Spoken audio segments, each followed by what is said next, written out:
pengilahan atau penghambaan diri kepada Allah Subhanahu wa taala dalam kehidupan ini memang harus pol-polan. Kalau nggak pol-polan ya nggak jadi. Maka hari ini kenapa sepertinya dalam kehidupan kita ini masih sumpek cupek susah. Bisa jadi tingkat ketawakalan kita kepada Allah Subhanahu wa taala belum pol-polan, atau tingkat penghambaan diri kita kepada Allah Subhanahu wa taala itu belum totalitas. Jadi kalau totalitas yaitu gambaran yang sudah kami berikan tadi. Bisa kita bayangkan, karena mentaati Allah Subhanahu wa taala, hidup di satu tempat yang belum ada penghuninya sama sekali, cuman ibu dan anak saja, tapi dalam rangka melaksanakan kewajibannya sebagai Allah, mentaati Allah Subhanahu wa taala, Allah Subhanahu wa taala menjamin kehidupannya, bahkan membantu kehidupannya.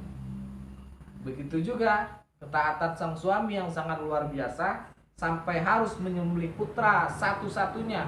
Sudah sekian tahun tidak punya anak, kemudian punya anak. Allah Subhanahu wa taala memilih Nabiullah Ibrahim sebagai kesayangannya.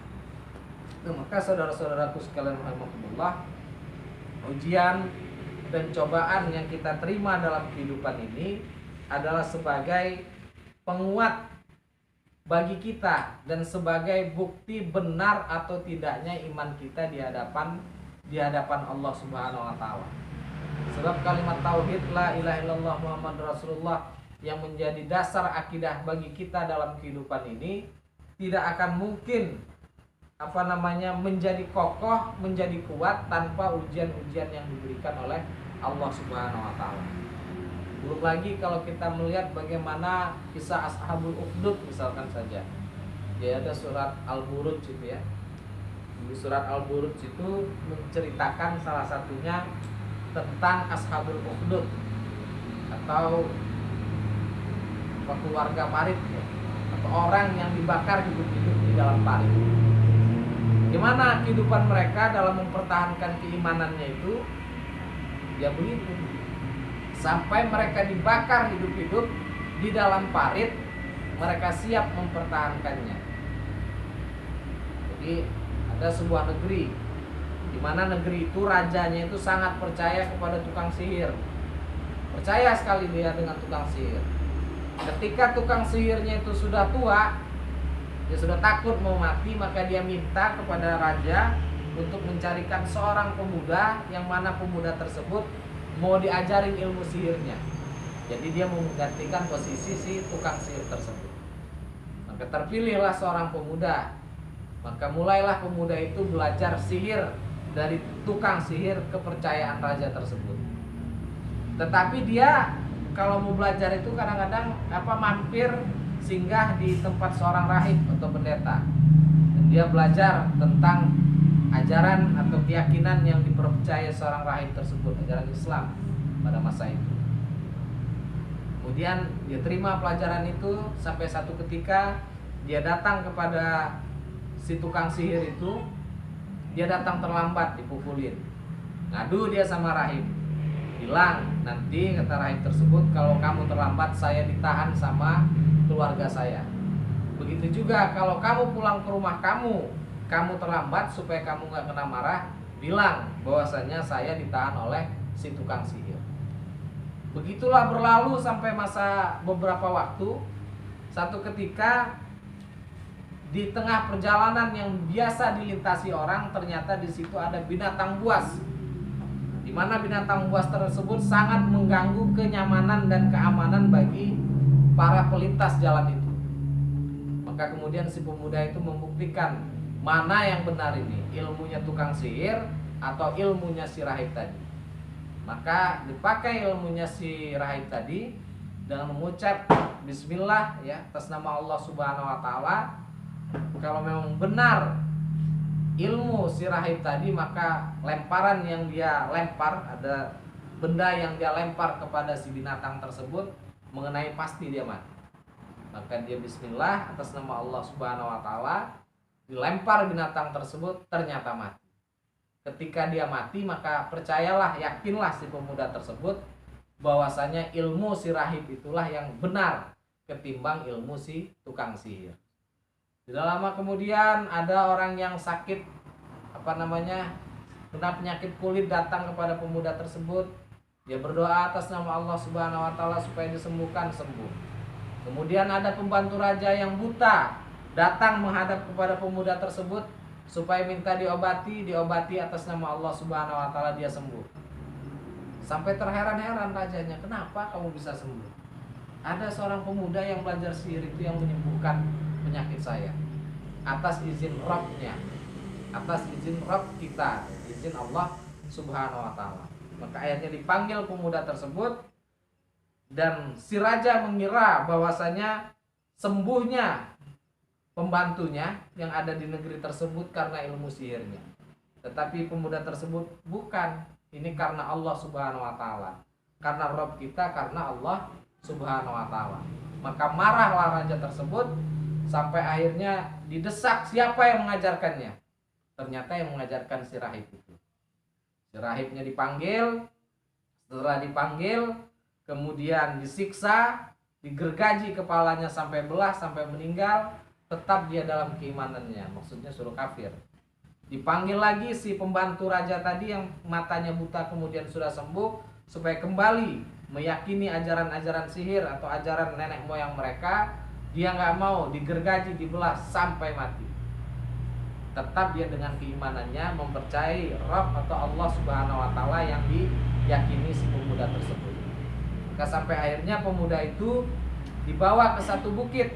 Nanti kalau sudah di atas bukit, kata raja, lemparkan dia ke dalam jurang supaya mati.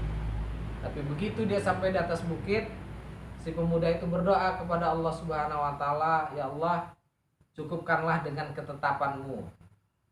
Ternyata bukit itu goyang, pengawal-pengawalnya pada jatuh, masuk ke jurang, dia kembali lagi menghadap kepada raja. Kaget kan rajanya, kok masih hidup. Tahu-tahu dibawa lagi, dicari sampan, kapal kalau bahasa kita sekarang, ke satu laut. Nanti kalau udah sampai di tengah laut, lemparkan dia ke tengah laut supaya dia mati. Sama juga, begitu udah sampai di tengah laut, dia berdoa lagi kepada Allah Subhanahu wa taala, "Wahai Allah Subhanahu wa taala, wahai Rabbku, cukup pilah dengan ketetapanmu." Ternyata datang gelombang besar, perahunya terbalik, kapalnya terbalik, mati pengawalnya, dia kembali lagi kepada si raja tersebut. Maka ngomong si pemuda itu, "Wahai raja, kalau kamu membunuh saya, kumpulkan semua rakyat kamu, letakkan saya salib saya di sebuah pohon, di sebuah pelepah pohon. Kumpulkan di tengah lapang, kemudian panah dengan menyebut Bismillahi Rabbul Ghulam, dengan menyebut nama Allah, Rabbnya si pemuda ini, ya, sesembahan si pemuda tersebut." Itu sudah dikumpulkan masyarakat di tengah lapangan, si pemuda itu disalib, dipanahlah sama raja dengan menyebut kalimat tadi, Bismillahi Rabbul Ghulam. Ketika dipanah, mati si pemuda tersebut, pelipisnya kena, mati. Setelah melihat kenyataan demikian, masyarakat yang melihat di tengah lapangan atau rakyat yang melihat di tengah lapangan, mereka meyakini benar agamanya pemuda tersebut. Amantu bi Rabbil Ghulam. Kami beriman dengan Robnya si Ghulam tadi, Robnya si pemuda tadi. Serta merta mereka beriman, marah rajanya. Begitu marah, ada siring, bakar, buat api yang sangat besar.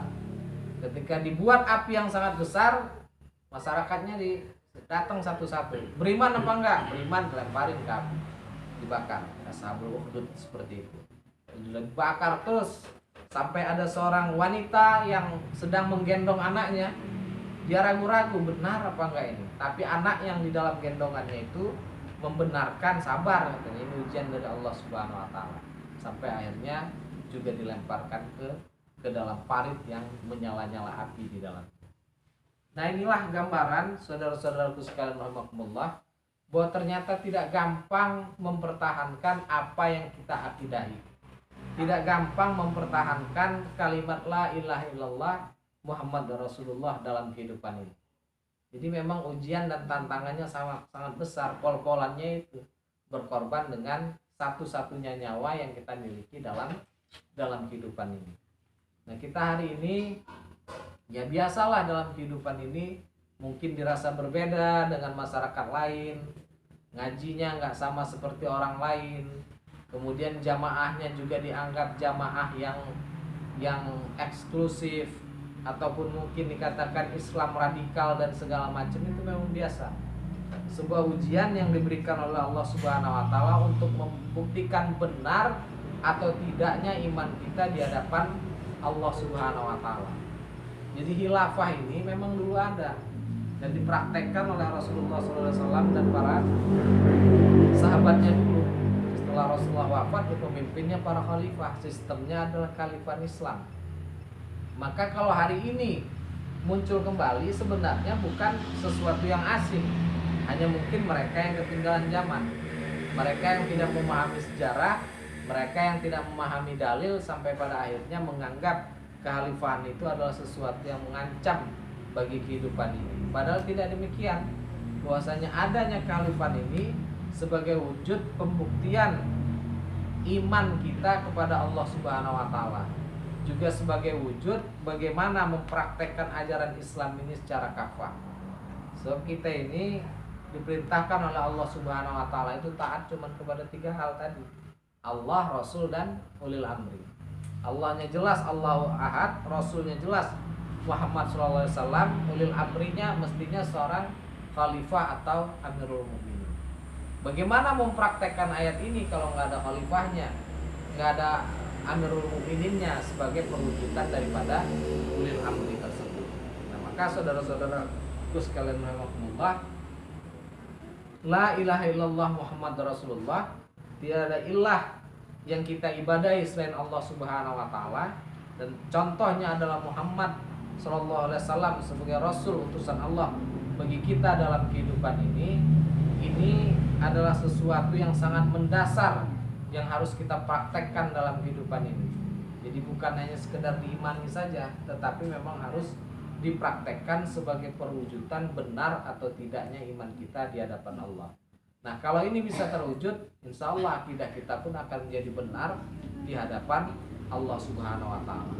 Jadi kalimat atau lafaz syahadatain, kedua kalimat syahadat itu bukan sekedar ucapan biasa, tetapi memang harus kita praktekkan dalam kehidupan ini. Jalannya bagaimana? Tinggal mencontoh bagaimana orang-orang yang sudah pernah mendapat keridhaan dari Allah Subhanahu wa taala. Demikian mungkin sedikit tausiah yang bisa kami sampaikan. Mudah-mudahan bermanfaat bagi kami pribadi dan juga kepada kita semua. Jazakallah khairan katsiran atas segala perhatiannya. Astagfirullahaladzim atas segala kesalahannya. Assalamualaikum warahmatullahi wabarakatuh. Waalaikumsalam.